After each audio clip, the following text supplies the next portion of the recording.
Excuse me. Excuse me. Ay, te. Nakay pangutana ba? Nakay pangutana. Ha? Si Jisil. Kinsay Jisil? Ikaw? Dili man. Ha? Dili. Dili.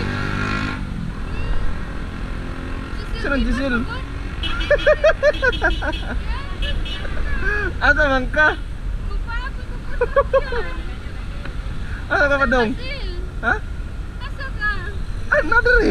Saan na ko? Sayang ako helmet ay.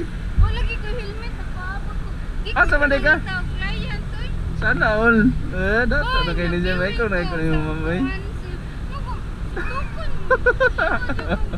Manuntok naman ka. Kaba ka, nagkatiguan na kasi. Asa ka dapit ay? Kadong nakauli. Lahi ra gining ko na agent ay. Sil, magparangking lagi ko, oy. Ano naman dili? Kanindo ta na yung trabaho. Oy, wala mang god. Wala kay halin mo kay kwarta. Dako nagiging. Pag-agent, sil. Masama mo na pagkuhan. Masama mo na pagkuhan ng agent.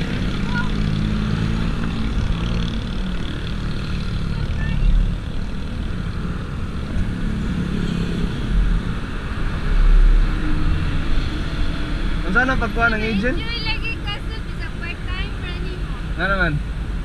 Di pa ni-appeal man Di ba magpa-license mo sana? License lagi, pero okay naman mo kung sa ka mag-tie up sa accredited. Pilay bayad. Wala rin may bayad good. Kanang mukuhan ba? Kanang O, schooling ba rin? Mawagi kang schooling? Kuhan na dyan ka, kanang magpa-accredited ang yung mga kuhan. Lagi, nag-process.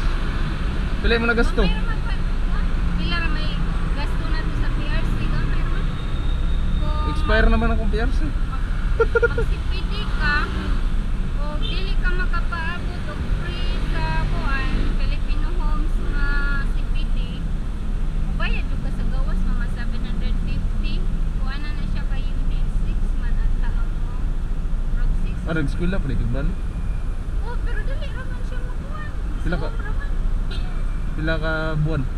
Tuig? Dali raman ni mo session mga kung dali ra gyud mo. Pila 3 days man ata. Dali, dali. Oo. Kung imo nang ma-complain, matagaan kag certificate. Once ma-miss ni mo usa, wala kay certificate. Kay kuan man ang ipang-discussan na about sa realty man na how to kuan titling o process of the issue. So taphaw ra jud lahi gyud nga kanang kuan ba. Buwagin ka? Pero at least na kay basic. Mo na magbayad ka dali naman. Pero ikaw, kuha na ka ng Oo, license. license.